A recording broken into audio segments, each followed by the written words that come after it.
지난주 천안의 한 아파트 지하 주차장에서 출장 세차 차량이 폭발해 큰 불이 났었죠. 피해 차량이 666대로 집계되는데 보상 문제를 풀기가 만만치 않을 것으로 보입니다. 이런 출장 업체나 스팀 기기에 대한 관리 감독도 시급해 보입니다. 정지주 기자가 살펴봤습니다. 차는 주차장에 세워두면 됩니다. 세차 차량이 출장을 오니까요. 고온의 증기로 묵은 때를 닦아줍니다. 자, 요즘은 스마트폰 앱을 이용해서 비대면으로도 신청이 가능합니다. 그래서 이용자 수가 많아졌다는데 그런데 최근 그 출장 세차 차량에서 폭발과 함께 큰 불이 났습니다. 충남 천안에서였는데요. 승합차에서 폭발이 나더니 불꽃이 터집니다. 놀란 운전자가 차에서 내려 우왕좌왕하는 사이 차량 전체가 화염에 휩싸입니다. 이 불로 운전자가 온몸에 화상을 입었고요. 주민 10여 명이 연기를 마셔서 병원 치료를 받았습니다. 경찰과 소방당국은 초기 조사에서 지하 주차장에 있던 출장 세차 차량 폭발로 화재가 발생한 것을 확인을 했습니다. 그리고 어제는 관계기관들의 2차 합동 감식이 열렸습니다. 세차 차량의 LP 가스통과 설비 그리고 주차장 스프링클러 등을 확인한 걸로 전해졌습니다.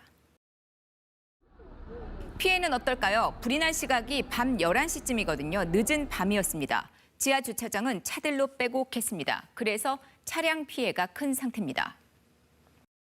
다 탔거나 일부 탔고요. 그을음 등의 피해도 상당합니다. 그 대수가 666대에 이릅니다. 이 가운데 470대 정도가 자동차 보험사에 피해를 접수를 했는데 그 가운데 40%가 고가의 수입차로 알려졌습니다. 지하주차장 배관과 전기설비 등 시설물 피해도 큰 상태라죠. 소방당국에서 피해 금액을 19억 원 정도로 추산했지만 실제로는 100억 원에 이를 수 있다는 얘기도 나오고 있습니다. 하지만 보상 과정이 순탄치 않을 거라는 게 보험업계의 전망입니다. 일단은 출장 세차 차량에 가입한 자동차 보험의 대물 한도 때문인데요. 그게 1억 원입니다. 턱없이 부족하죠. 차량 피해를 입은 분들도 일단은 본인의 자차 보험으로 해결을 하겠지만은요. 그거 가입을 안 했다면은 그때부터 또 어려워집니다. 이 경우 피해자가 직접 비용을 들여서 우선 수리를 한 뒤에 운전자와 세차 업체에 구상권 등을 청구를 할 수 있다는데요. 업체 규모 등으로 볼 때 비용 회수가 어려울 거라는 게 보험업계의 설명입니다.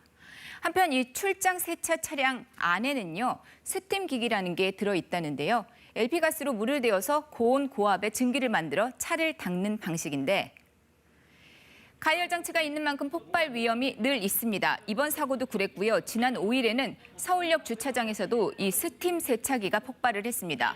건물 유리창이 깨져서 시민 1명이 다치기도 했는데요.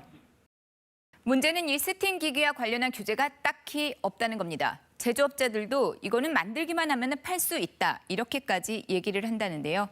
이거를 주로 쓰는 출장 세차 업체에 대한 관리 감독이 제대로 이루어지지 않고 있습니다. 세차장의 경우 폐수 등이 발생하다 보니 자치단체 허가를 받아야 하지만 스팀 기기를 쓰는 출장 세차는 폐수 발생이 없으니 해당 사항이 없다죠. 푸드트럭처럼 LP가스를 사용하지만은 차량을 개조한 게 아닙니다. 적재물 형태로 운영되다 보니까 교통안전공단의 허가도 필요가 없다는데요. 전문가들은 스팀 기기는 물론 출장 세차 업체에 대한 관리 감독이 시급하다고 지적을 합니다. 한편 소방당국은 국과수의 정밀 감식 결과를 받은 뒤에 조사 결과를 발표하겠다고 밝혔습니다. KBS 뉴스 정지주입니다.